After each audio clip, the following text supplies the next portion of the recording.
In the beginning, there was nothing. No political stability, no happiness. Iran was lost after the fall of the Timurid Empire. Multiple Sufi brotherhoods, especially Safavid Kizilbash, made prominent movements for power. These brotherhoods of various tribes provided military support and generally had more power than that of the state. But these brotherhoods had their faults and were often called unstable. The limitations of their power were unclear, and Shah Ismail took power and founded the Safavids after various conquests of Shirvan and Azerbaijan. He placed Shia Islam as the official religion of his state. The Shah was the religious and political leader of Iran, who ruled with an absolute monarchy. A bureaucracy was placed to ensure transparency and no fraudulency from the ruler, but the Shah used his power to keep tight control and surveillance on state workers, often pressuring them to make decisions on behalf of him. In addition, the Shah wanted to lessen his reliance on the Kizilbash.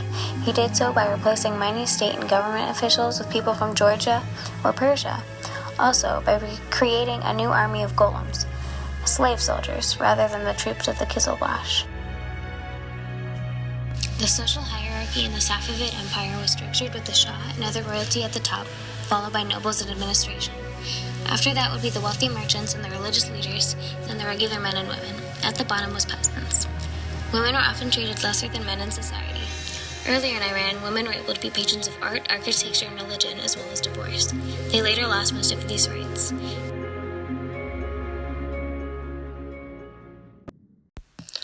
Most of those between the top and middle of the social classes were merchants making bank off trading and the positioning of the Safavid Empire.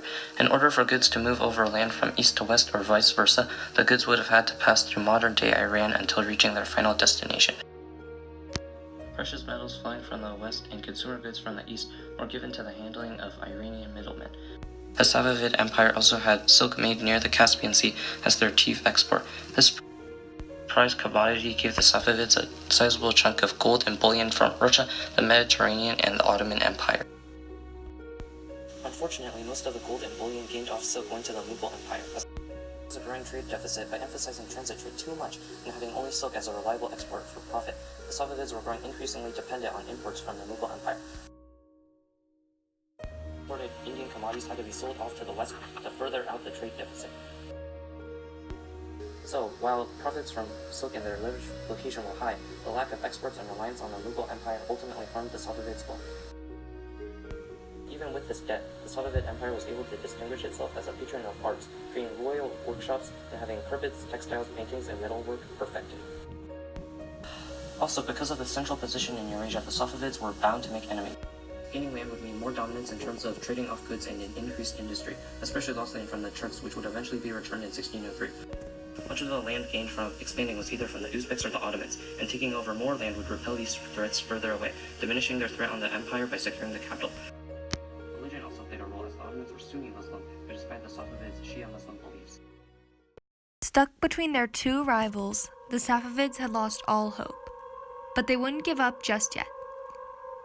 In 1623, the Ottoman-Safavid War began, and would last until 1639. The two rivals battled for control of Mesopotamia. After years of bloodshed and death, the Ottomans made one final move. They began the final siege of Baghdad.